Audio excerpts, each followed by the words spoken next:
In today's tutorial, I'm going to show you guys how to factory reset or restore your ASUS laptop, tablet, or desktop computer back to default settings and not keep anything.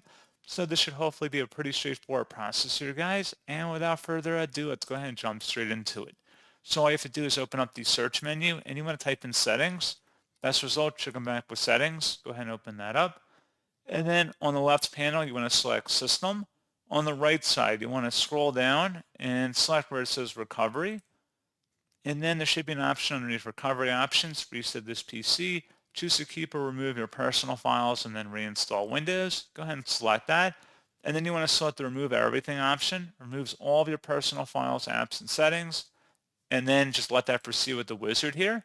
And then it could take some time to run. I didn't mean to run that in my case, but in your case, just go ahead and let that run. And that's pretty much it. So as always, thank you guys for watching this brief tutorial. I do hope that I was able to help you out, and I do look forward to catching you all in the next tutorial. Goodbye.